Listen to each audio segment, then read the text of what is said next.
तो आज हम फिर से चर्चा कर रहे हैं अध्यात्म पे। और अध्यात्म की चर्चा इतनी गहरी है कि इस पे चाहे जितनी आप बात कर लीजिए इसका कोई अंत नहीं है। तो अध्यात्म, हम सबको पता है कि अध्यात्म क्या है, और हम सब कहीं ना कहीं थोड़े बहुत आध्यात्मिक होते हैं, लेकिन अध्यात्म में करना क्या है ये हमें नहीं मालूम होता।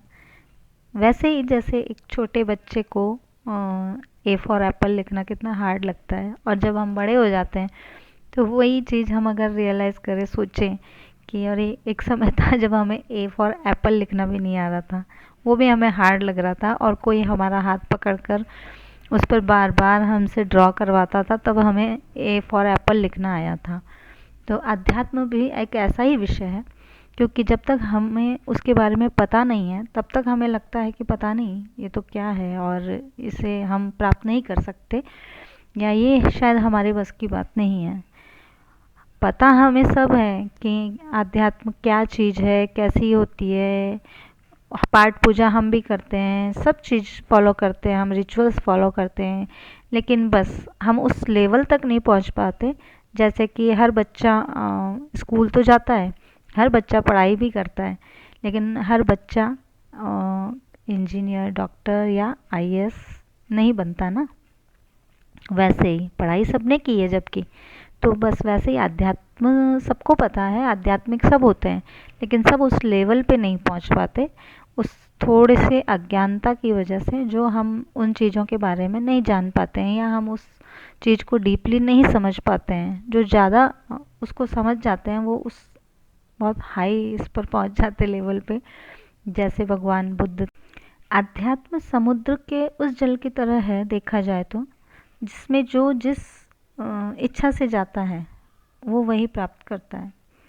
जैसे कि मैं एक बता दूं आपको उदाहरण, कि जैसे समुद्र में मछुआरा मछली पकड़ने के नियत से जाता है तो वो मछली ही लेके आता है, लेकिन एक दूसरा व्यक्ति होता है जो उसमें मोती ढूंढने के लिए जाता है, उसे तो वो मोती ही लेके आता है, मछली नहीं लेके आता, वो उसे मोती ही प्राप्त होता है।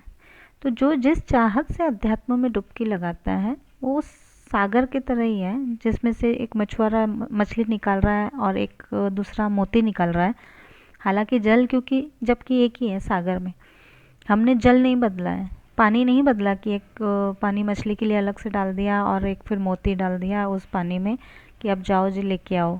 चीज़ एक ही है, वही समुद्र और उसी का जल, लेकिन जिसे जो चाहिए वो उसकी तलाश करने वहाँ जाता है और उसे वो प्राप्त भी हो जाता है।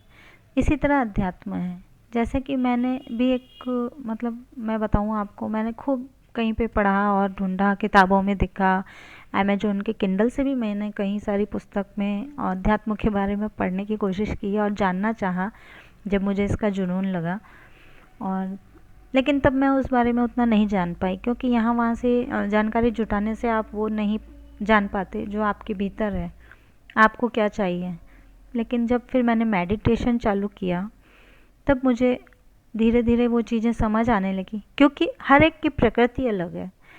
आपकी प्रकृति अलग है तो आप उस चीज़ को अनुभव नहीं कर सकते जो जिसने दूसरे व्यक्ति ने जिस चीज़ को अनुभव किया है। आप उसी चीज़ को अनुभव करेंगे आपके प्रकृति के अनुसार।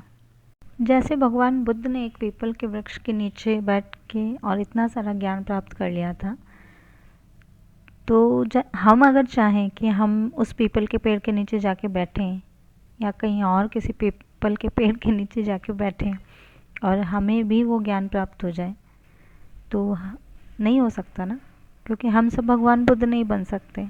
हमारी क्वालिटी अलग है और उनकी क्वालिटीज़ अलग थी, उनकी प्रकृति अलग थी, हमारी प्रकृति अलग है।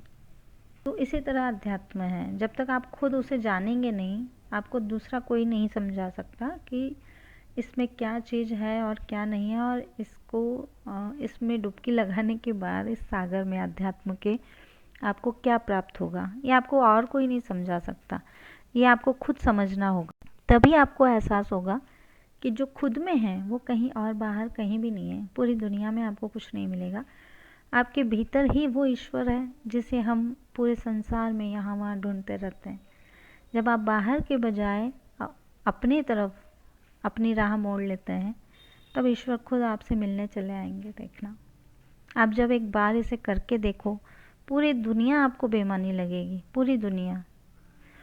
मैंने करके देखा है, मुझे एहसास हुआ है, इसलिए मैं आपसे ये शेयर कर रही हूँ कि आप अपने आप करके देखो इस। और जब आप एक बार इसका स्वाद चख लेते हैं ना अध्यात्म का, तब आपको फिर और कुछ अच्छा नहीं लगता। एक बार अपने लिए ये सब करके देखिए, किसी और के लिए नहीं। आज तक औरों को दिखाने के लिए बहुत कुछ किया हमने और बहुत जिया, हर तरीके से काम किया, लेकिन अब अपनी बारी है। तो अपना ख्याल रखिए। राधे राधे। ईश्वर का नाम जप